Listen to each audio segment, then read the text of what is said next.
It was Christmas on the island of Sodor. All the engines were working hard. Thomas and Toby were busy carrying people and parcels up and down the branch line. Everyone was happy. Only the coaches, Annie and Clarabelle, were complaining. It's always the same before Christmas, they groaned. We feel so full, we feel so full. Oh, come on, said Thomas. Where's your festive spirit? Christmas Day is almost here. By the side of the track was a lonely little cottage with a familiar figure waving to them. It's Mrs. Kindly, whistled Thomas. Peep, peep, Happy Christmas! Thomas always felt better for seeing her. Christmas just wouldn't be Christmas without Mrs. Kindly. When work was over, Thomas went to see the other engines. All their coats had been polished. Ha, said Gordon, just look at us. Your driver will have to work fast to get you as smart as us. Never mind that, replied Thomas. I've something important to say.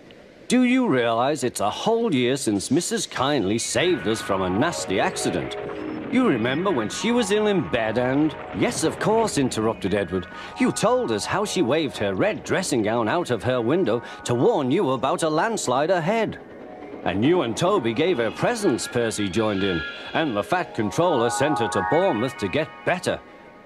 But, said James and Henry together, the rest of us have never thanked her properly. Exactly, said Thomas. So now I think we should all give her a special Christmas party. Everyone was getting very excited, and the drivers felt sure that the Fat Controller would agree, as indeed he did. The engines were all busy making plans when silence fell. The Fat Controller had bad news. The weather's changed badly. Mrs. Kindly is snowed up. Toby says he'll help to rescue her. You must help too, Thomas. There's no party unless you do. Thomas hated snow, but he said bravely, I'll try, sir. We must rescue her. We must. There's a good engine. You and Toby will manage splendidly. Thomas charged the snowdrifts fiercely. Sometimes he swept them aside, sometimes they stuck fast, and the men had to loosen them.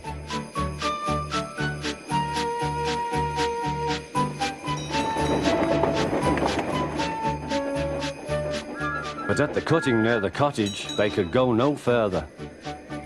Look at that, exclaimed Thomas's fireman. Peep, peep, peep, here we are, whistled Thomas. An answering wave came from an upstairs window. Then they heard a familiar sound. That's Terence, said Thomas. He's come to help too. Sure enough, Terence had a snowplow and was working hard to clear a path to the railway line in safety. At long last, the rescue was complete. Percy took the tired workmen home. Terence said goodbye to Mrs. Kindly and promised to take care of her cottage as he watched them all set off.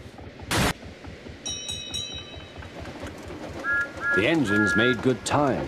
No more snow had fallen, but the yard was dark. Thomas's heart sank. Suddenly, all the lights went on. What a marvelous sight awaited Mrs. Kindly. Well done, said the Fat Controller. I'm really proud of you all.